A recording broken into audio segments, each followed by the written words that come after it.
Welcome to the talk show where men unite. We're having conversations that inspire and ignite. From relationships to wellness, we cover it all. In this positive space, we're standing tall. We're the men of the talk show, spreading good vibes, sharing knowledge, opening hearts wide. We got positive energy flowing through. Join the conversation, let us empower you. Welcome back to the Men's Talk Show. Excited to be back. This is season 2. We got a new format set up here. I'm sure you guys know that we've been on break ever since October. We said that we was going to be coming back, and we promised around this time that we're going to be coming back. So I'm excited to be back. I'm excited to be talking about new ideas, stuff that we haven't talked about before. But before we get into today's topic of body dysmorphia, and we share our experiences or thoughts about it, we're just gonna kind of, me and Wayne, Chris unfortunately couldn't be here today, but we're sending the brother our prayers.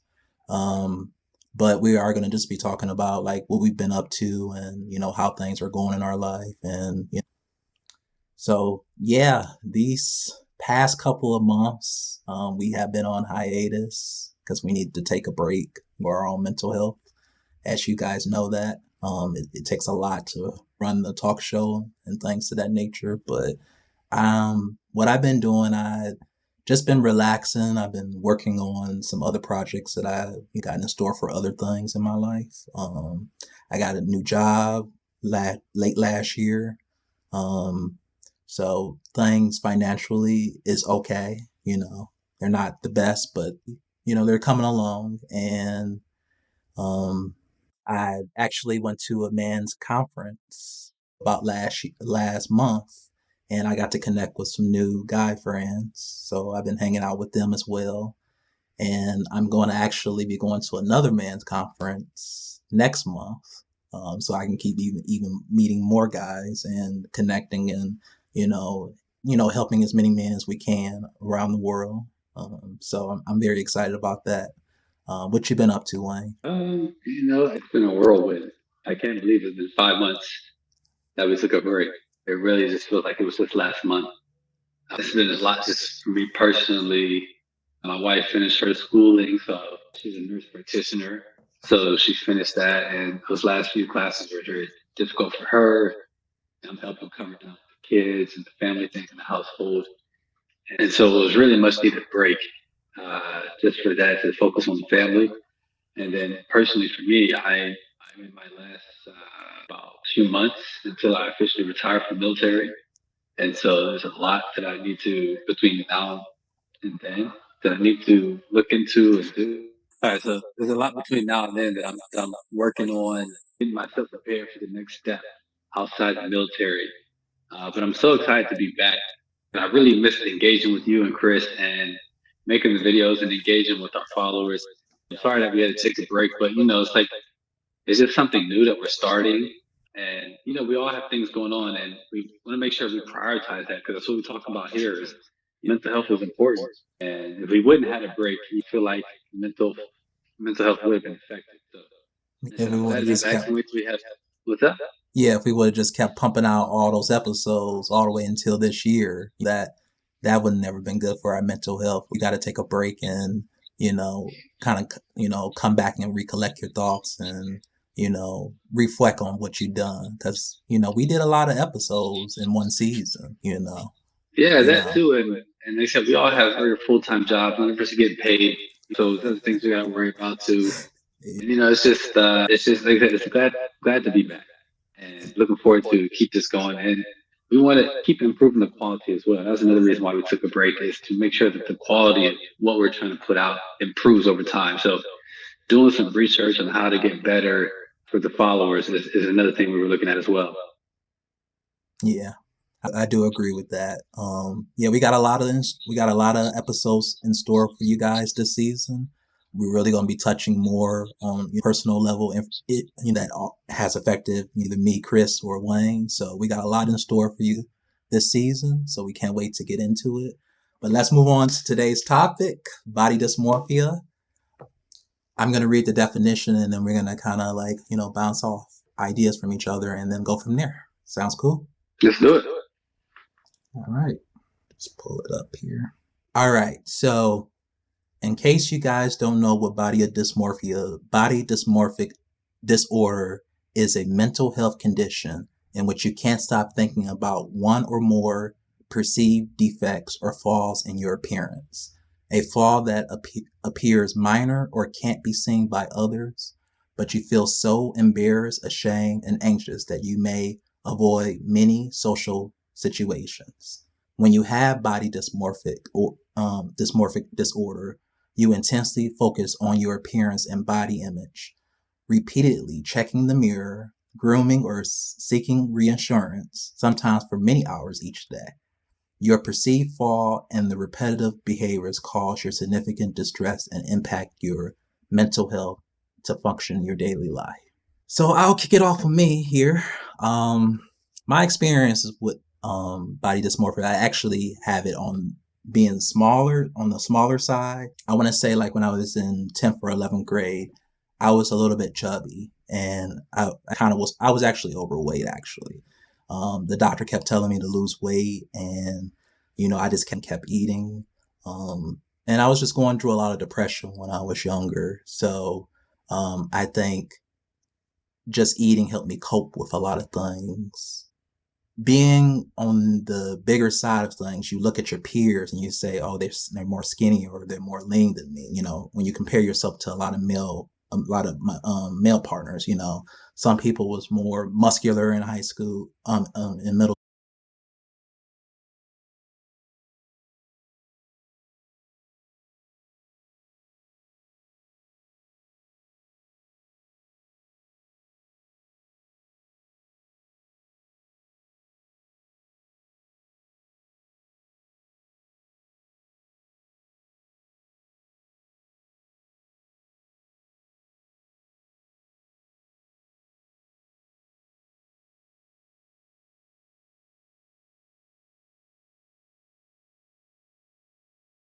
school, and some people was real skinny.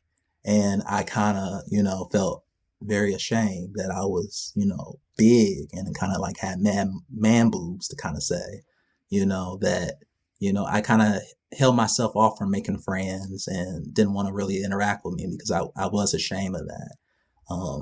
And that kind of continued all the way until like I got to 16. And then I noticed after that, I said, it's time to lose some weight. Because I was getting obese, and the doctor says if you don't lose this weight, you could die. And being on the bigger side of things, you look at your peers and you say, "Oh, they're more skinny or they're more lean than me." When you compare yourself to a lot of my male partners, some people was more muscular in high school, in middle school, and some people was real skinny. And I kind of, felt very ashamed that I was big and kind of like had man boobs to kind of say that, I kind of held myself off from making friends and didn't want to really interact with me because I was ashamed of that. And that kind of continued all the way until I got to 16. And then I noticed after that, I said, it's time to lose some weight. Because I was getting obese, and the doctor says if you don't lose this weight, you could die. And then when I transitioned over to 17, 18, I started to lose a lot of weight because I was trying to take care of myself a little bit more better, was eating better, but I noticed that I was too skinny then. So I went from big to being too skinny. And the doctor said, well, now it's time to gain that weight, gain some more muscles and stuff like that. And so then I went back to eating more and more and more and more. And then when I got to like my late 20s, I gained the weight back. So it's just kind of like back and forth, back and forth. And I've worked out. I try to eat right. But then when I got to like, my late 20s, where I'm at now, I got tired of people picking at me little thing. Oh, you're too fat. You're too skinny. And so I kind of just stayed the weight that I am right now, which I am overweight now. I'm not really proud of that. But I also know that I have to work on myself in order to get better. in terms of nutrition and working out more, which I'm not doing because I'm working a full-time job and handling other businesses. And, but I think to kind of go back to it, I think a lot of people struggle with it in a lot of different ways. I mean, you can be too skinny and you look at yourself in the mirror and say, I need to gain that weight, muscle, because when you look at your peers, they might be lean and fit. But then also when you gain that weight, you have to know that it's nutrition and everybody's body is different. So you can't just expect to just eat and gain muscle and it's not gaining in the right spots. So I think good nutrition, speaking to a dietitian and, interacting with some of your peers can kind of help you to like stay on the right track. But everybody's journey is different, Do you want to share some insights, Wayne, to what you think about this? Because I mean, it can happen on either side. So you touched on a lot. So let's kind of go back to that though. So one thing I definitely noticed that you said is the roller coaster, right? Big and small.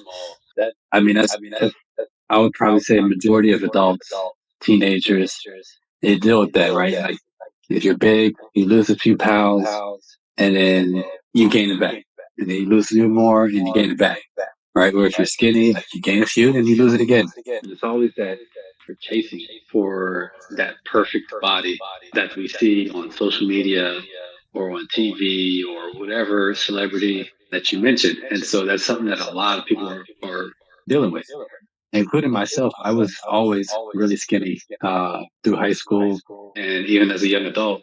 When I joined the military, I was probably like 120 pounds. I don't know, like, really skinny. Now I'm 170. So, um, 50 pounds heavier than I was when I first joined, but I still, even now, I feel like I'm still skinny compared to, what is on there on IG and things like that. I'm at the spot now where I suffer from body dysmorphia. No, do I work out? Do I want to gain a little bit, more muscle? I do, but the main thing that we talked about here, we should talk about it's a clinical like disorder, psychiatric It's all in disorder, your body mind, dysmorphia. you know, Yes, and how you it's an perceive yourself. obsession. And it's the first thing you say is it's an obsession. So if you're just looking every once in a while, it's like, oh yeah, I wish I was there. You're going about your day.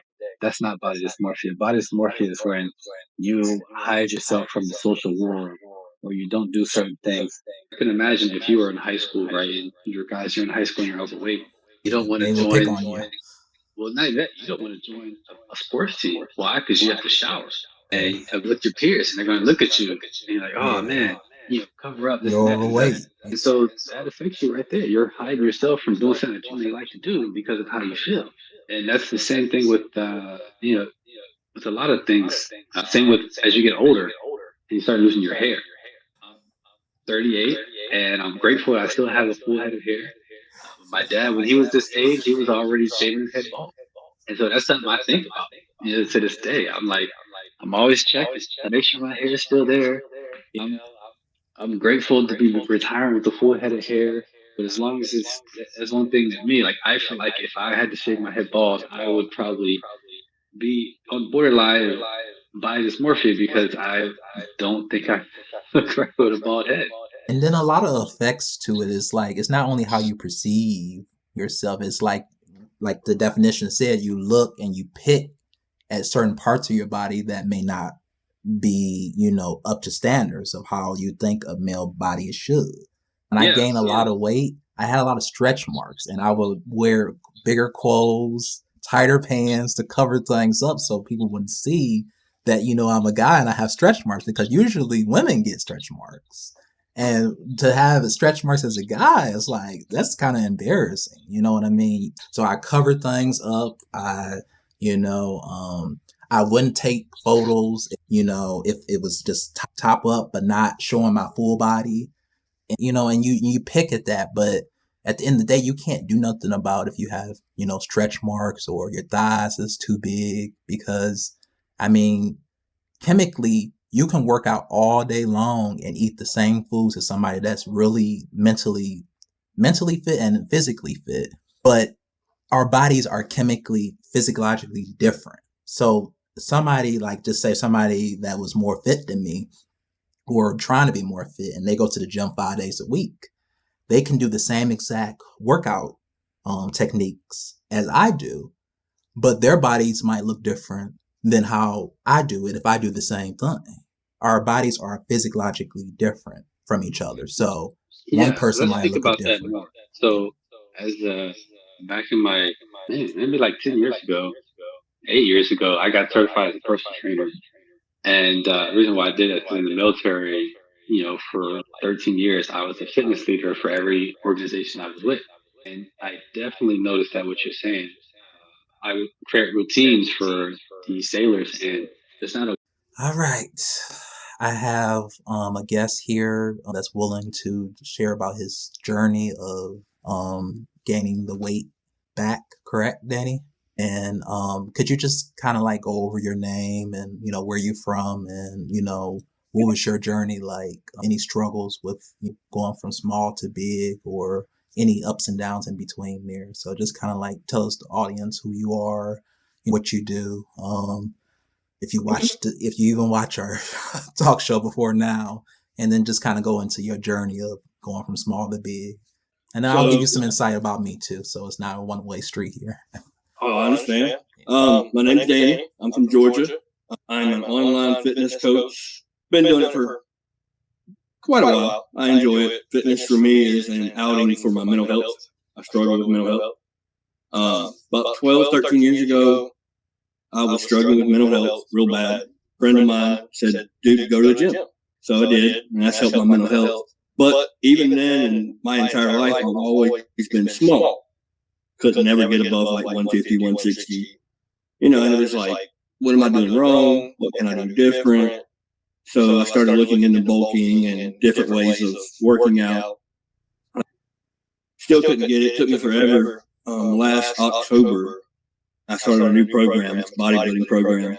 And as of last night, I finally reached 221. So really excited about that. Is that how much you bench press or? Bench pressing, I don't really do bench pressing. I do dumbbell presses. Okay. I don't like barbells as much. And it's 150, 200, somewhere in there. I don't really keep track of weight. So to kind of gear us back into the main topic here. So when did you know that you needed to gain more weight, or what struggles were you encountering in your life that made you want to do that? So with me being small, low self-esteem, no confidence in myself, everybody always called me skinny and worm and just different names. And, it didn't help my depression being small. My confidence was low, self-esteem was low. So for me, gaining the weight that I have has been tremendous for me as far as self-esteem, confidence, everything. So. Yeah, I can relate to that. A lot of people call me skinny and say you look like a toothpick and stuff like that. Just every worst name in the book that you can possibly call it. And they don't know you already self-conscious about yourself. They don't realize what they're doing because they're joking. But they don't realize joking tears you down mentally. Yeah. Especially when, like me, low self-esteem, low self-confidence. But instead of letting it conquer me, I conquered it. So that's my biggest thing. So like you said, you want to gain the weight. I want to lose the weight. So I'm on the other end. Because everybody's journey is different. Some people want to lose weight. Some people want to gain weight. Some people just want to get toned. Yeah. I offer all that through my online platform. And, everybody's goal is different. So I don't just give you, I've got programs on my website, but if you come to me and you're like, well, this is what I want, but I don't like the program, well, I'm going to build you a custom program to help you reach your goals. Okay. Because to me, it's all about personal goals. And do they have a monthly membership fee, or what is it? So with the monthly thing, I build you a plan. It is a monthly cost. I do in-person training or online. So usually it's set price depending on your goals. And I'm willing to work with people. I know not everybody's got a lot of money, and I get that. I've been there. So everything I do is customizable to you. Okay. And what's the name of this? What's the name of this program too? The name of my company is Revive Fitness. All right. We're actually launching our website and everything tonight and more. Yeah, we've changed some things up, and we're relaunching in the morning tonight. So. And is this in a specific city or state, or is it Nope, I'm online. So basically, wherever you're at, I come to you through the use of like we're doing now, internet, okay. and we'll get on a Zoom call. We'll talk about your goals. We'll figure out what you want to do as far as fitness goes, and then we'll build you a plan, and then we'll get you started. Okay.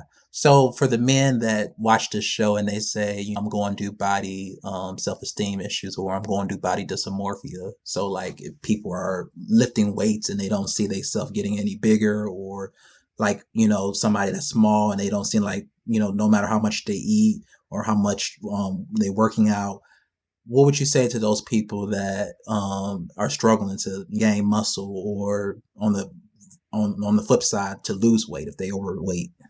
So to gain weight, and this is going to sound crazy, And so that's I'm what I not do. here. Yeah. So I eat 5 times a day, Okay. and it's all about your portion size. So through my program, I do nutrition tracking. So what we do is we track for 3 to 4 days before you start working out. We track where your nutrition's at, and then we'll make adjustments with either more food, or I do have access to protein, creatine, all these things that I know work because I've used them. So depending on your goals, I help you get there with the weight gain. Weight loss, a lot of people would say it's all about eating less, and that's actually bad for you.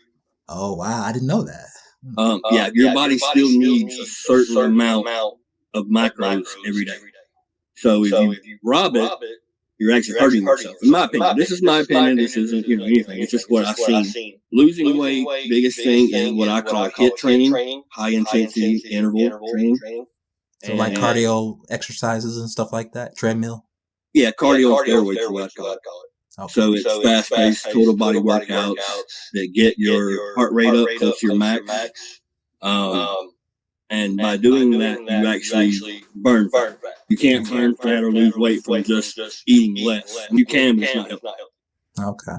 So that probably would explain why when I was younger, I was able to lose the weight faster than when I'm going into my 30s now, because my metabolism slowed down. Exactly. Okay. Yeah, when you're a kid, you've got a super speedy metabolism, so you can eat everything in the house and still your online coaching, wellness plan. And I'll incorporate that into the YouTube. So the men that watches, they'll be able to go to you and, ask you any other questions that maybe I may not know. Because I'm just trying to get as, many people as I can to, reach out to kind of help other men that might be going through body issues and self-esteem. And, because body issues leads to mental health problems too if you let it. So that we've talked seniors, but now like I'm 36. So for me to lose weight, it's different than what it would be for like 15-year-old. Okay. All right. Well, that's all the questions. I will just send me the link to that your online coaching plan. And I'll incorporate that into the YouTube. So the men that watches, they'll be able to go to you and ask you any other questions that maybe I may not know, because I'm just trying to get as many people as I can to reach out to kind of help other men that might be going through body issues and self-esteem. And, because body issues leads to mental health problems too if you let it. So that we've talked seen some of your stuff on your videos. And you can also include the link to my Facebook personal profile. And if anybody else has anything they want to just ask, I'm not going to charge you to answer questions. So feel free to reach out, follow me, ask me questions. I'm here for everybody. So. All right. I'll get that link after we end the call here, and I'll message you here. So, right. But I do want to thank you, Danny, for taking your time, because you really didn't have to do this. you really didn't have to do this. To help people. Yeah, that's right.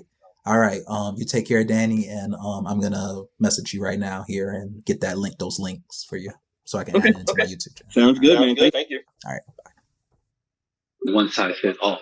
Like they would have somebody that couldn't do push-ups, but I was able to get another person to be very good at doing push-ups, doing a certain series of exercises and workout. But for this person, it didn't work out. Their bodies were different. Like this person had longer arms, longer torso, and even though we eat all the same, pretty much same food, it just didn't work out. And so that's where I really started to get into the research of what's the difference between one exercise for the other. And so that's definitely a major part of it that you're talking about. I do agree. Like, and I think sometimes we are so hard on ourselves, and when we look at the mirror and we see the imperfections, we're not going to be able to change that. Until we really, really work hard on our bodies. And even then, we have to give ourselves credit where credit is due. If you working out and you eating right and you doing the best that you can, you know, you have to get away from that mirror. You have to get away from what a perfect body looks like for a guy. Because I know a lot of guys, it's going to be some guys that's going to be sending me some videos about this topic that I'm waiting to hear back from. But, it's been interesting to hear other people's journeys and, how they, suffer from body dysmorphia, because it's not something that we talk about a lot as a guy. We don't talk about, yeah. That's so we talked about working out and the physical muscular structure. I'm gonna dive into that a little bit more because within body dysmorphia disorder, there is another subset called muscular dysmorphia, which affects 22% of men who are diagnosed with body dysmorphia. 22% of those men have muscular dysmorphia, where it's strictly just the physical physique. They don't feel like they have enough muscular, or they have or they're overweight. And those yeah, men, it was a guy that actually just recently died last year because he was it affected his mental health because he thought he wasn't big enough or something like that.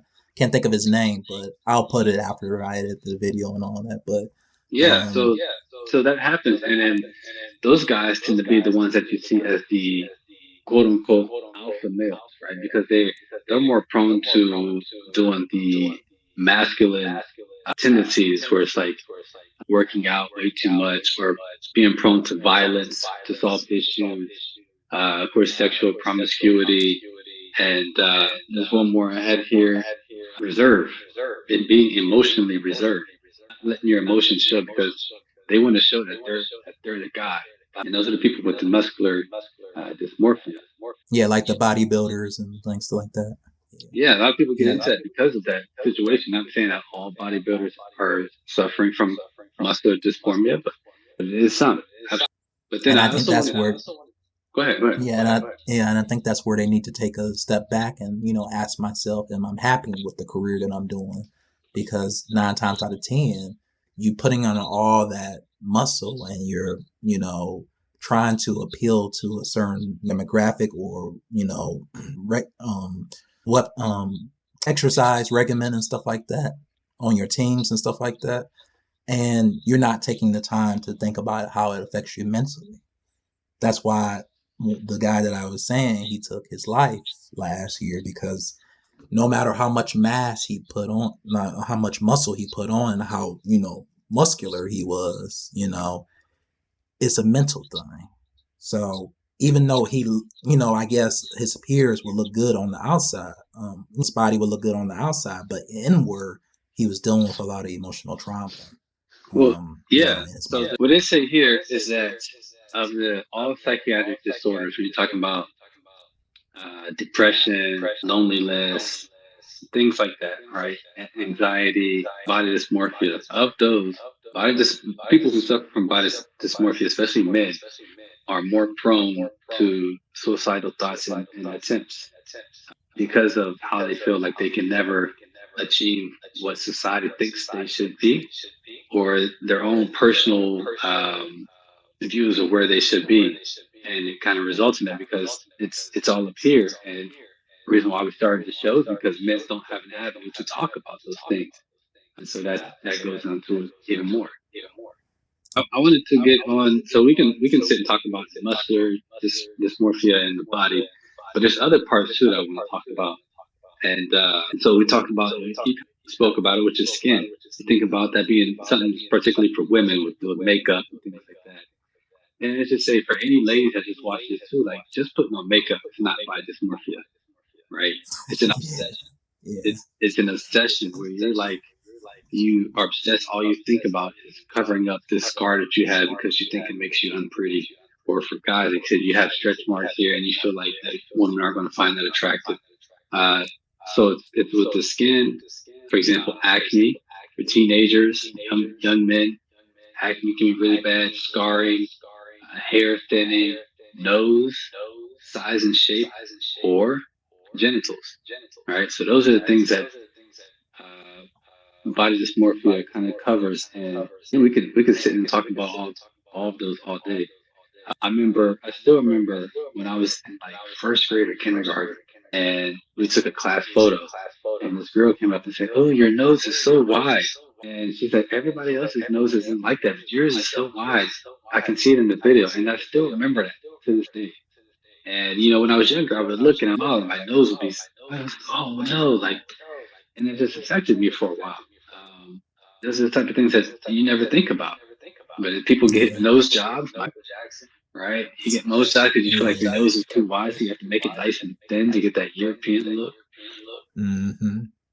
Yeah. Yeah, and yeah, I can attest to that. People's outside opinions do really, impact you and make you want to change. My mom would say when I was like 17, 18, she said, "You're skinny. You got to gain some weight." So then I just started to eat a lot of Chipotle. I eat a lot of Chipotle, and I would just keep eating and eating till I had gained some weight, because when she would hug me, sometimes I could feel you know, um, I could feel my ribs. And anytime you're too skinny, you can feel your ribs and then let you know that it's time to gain some weight. And I just kept letting, and then as I got older, people say, "Oh, you're too fat." So it just goes back to that constant cycle of like, if I'm too thin, I'm still bad. If I'm too skinny, then if I'm too thin, as I can't do anything about that until I gain weight. And then if I'm too fat, then you don't like me like that. So which one is it? So you have to be happy with your own body. That's what I would tell people, to be happy with the skin that you're in, unless you really do want to change. And that's where you have to put years of work in. Well, Be you got to find what's good for you, though. Like, and let's say there's nothing wrong with wanting to look a certain way or feel a certain way. We all want to feel handsome or beautiful and feel attractive in our own type of way. There's nothing wrong with that at all. And so, like I said, for me, I was always skinny as well my whole life, but I never felt like I was too skinny. Um, and I'm fortunate that for that part, I didn't suffer by dysmorphia from being too skinny, because in the military, I was younger, I saw a lot of skinny guys around me. But like I said, I felt in other ways, like when seeing my father's hair go away, I'm worried about my own hair, and especially it was a high stress time when I was overseas, and I felt like my hair was thinning. I was trying different remedies, looking things online, how to regrow hair. Part of it might have just been stress or the environment I was in as well. But I really felt like that for me, that something that affected me. And then, and luckily, I was able to get out. I was able to talk to the right people to get help for that. Do they have doctors that you can go to? Because I'm not well versed in, like, is Well, that for me, specifically handle body dysmorphia, or? yeah. So there are. What you need is I'll go over what the research is. So the article that I looked up said most people suffering from body dysmorphia, men, let's just stick to men suffering from body dysmorphia, go to non-psychiatric physicians, meaning they go to plastic surgeons or the regular dermatologists, like if it's a skin problem with acne or stretch marks. They go to dermatologists, like all these different types of creams to alleviate whatever is affecting them. And then I literally just saw on IG or TikTok about a video about these guys. They call them, I can't remember the guy's name, but there's this thing that men are doing, and they're going to a doctor to break their legs and implant these rods to make them taller. What?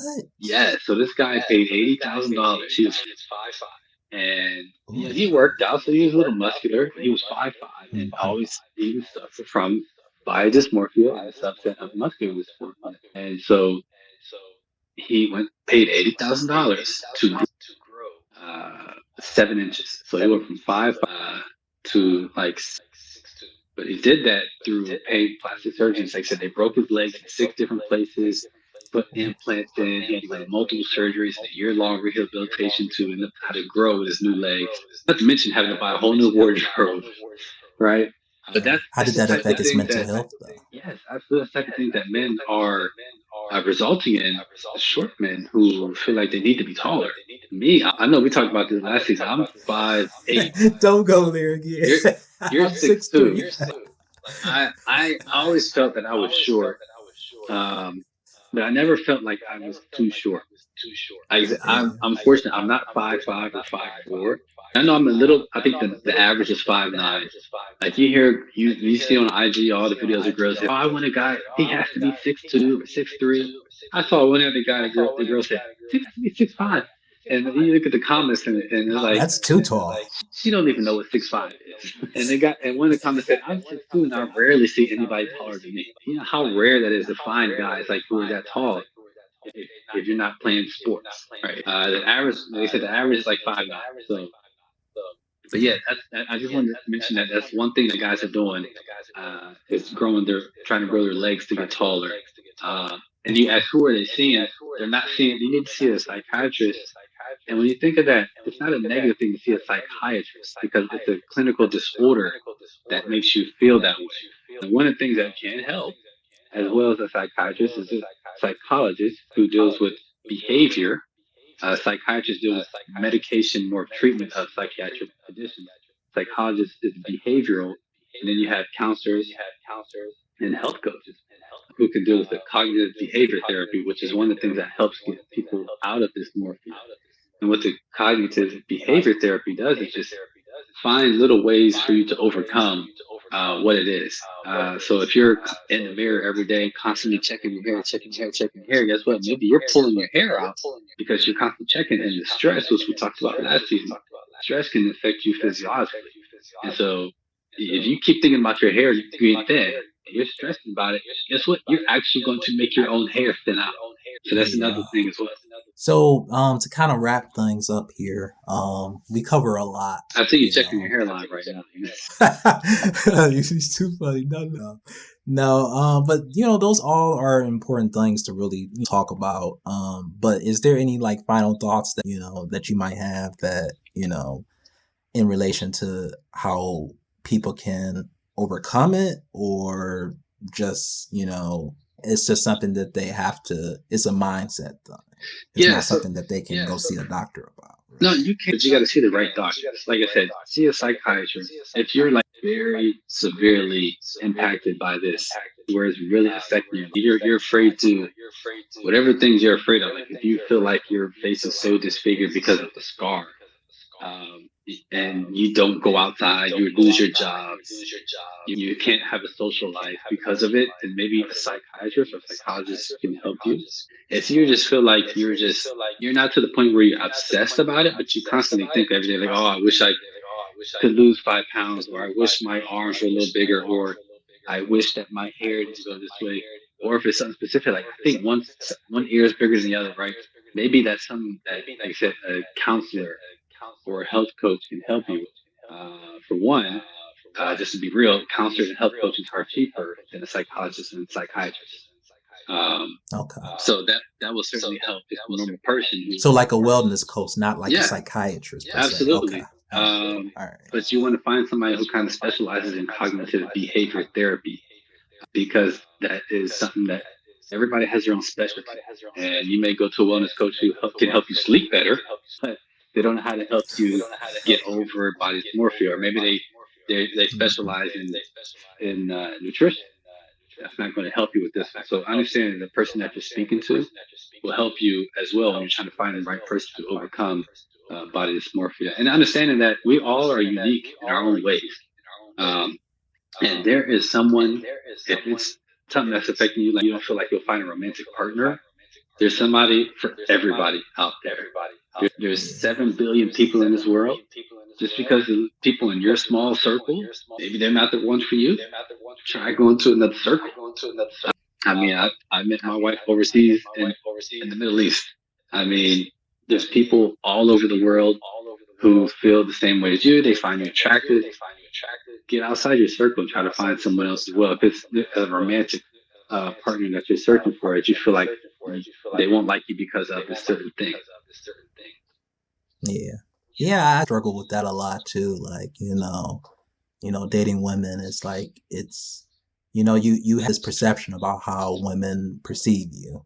And if you're not if you're too skinny, they may not like you. And then if you're too fat, they definitely won't like you because it's a lot in your mind that goes on that if you just get out of your own mind Oh yeah. and like you said, search for the people that's going to attract to you, then you're going to find someone, that's right for you and that won't worry about all those imperfections that you stand in the mirror and worry about all the time. But that is all the time that we kind of have today, guys. I really want to thank all of our subscribers. That is very important. I thank you for commenting, for liking. We're almost at 400 subscribers, by the way. I'm excited about that. Our TikTok is growing.